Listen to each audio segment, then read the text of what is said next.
to achieve. And it shocked people, I think, that, wow, we're declining. Now, it stabilized at the 2006 census, but you'll notice the inner city population, the central city population, has continued to decline as the fringe population rose. I mean, this gives a graphic sense of what I described. While the population declines were taking place, percentage declines from the 1970s, big increases in the suburban municipalities in the 1970s, 80s, and then it started to drop off.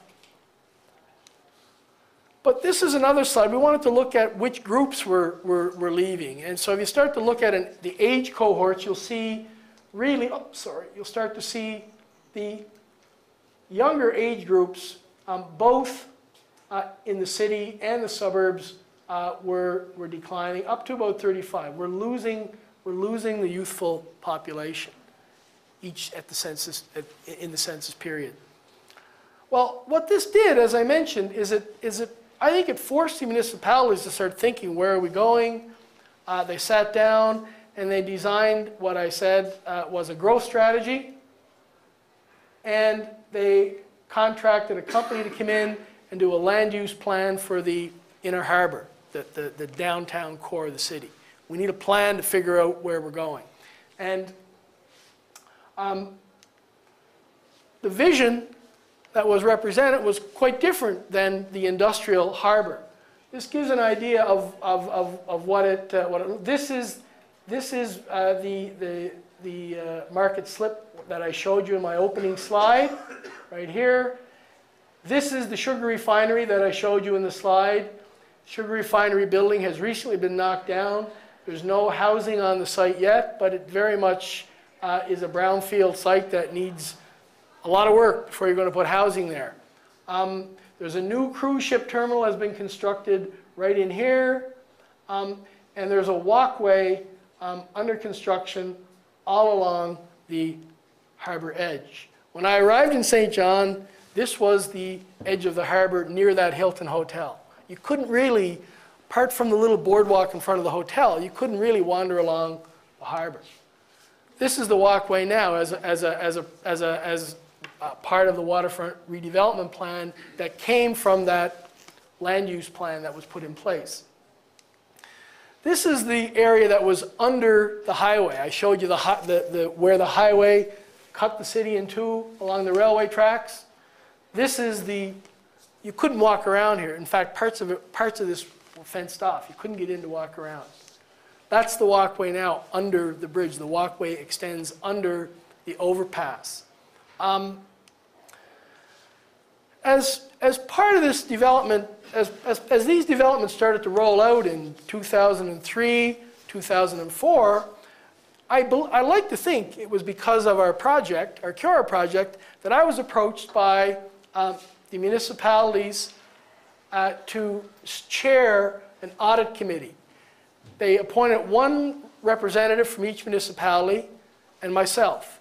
And our job was to basically look at their growth strategy and give them a grade. How well were you doing or not? And so we sat down and we met usually once or twice a month over the year, and often more than once a month, but usually at least once a month. And we looked at what was happening, and at the end of the year, we did a grading scheme of the various strategies. E-business technology cluster strategy, we gave a C. The waterway development, we gave an A for obvious reasons. I showed you the slide. Business support, retention, and expansion initiatives, we gave a B. New business attraction, we gave a B. Immigration strategy, we gave an A too, because they had a strategy, although we weren't seeing a whole lot of results, but they had a strategy in place. Communication strategy, we gave a C. We did this for 2 years. We monitored the program for 2 years, and then we found what happened is the growth strategy program changed. It started to move in new directions. So it was very hard to benchmark consistently. And that led to what I said at the very beginning. The energy sector started to emerge as a top priority.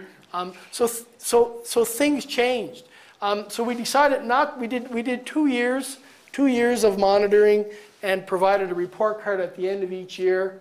But I suppose the outcomes of our project were not just in our links to the municipalities and our project, and in particular, my comments on what was happening in the city, but the outcomes, I think, of our projects from the various partner groups still are having a big impact in the city.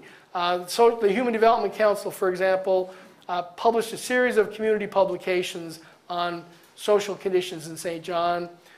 Poverty and Plenty was a benchmark study which really looked at the neighborhoods in detail.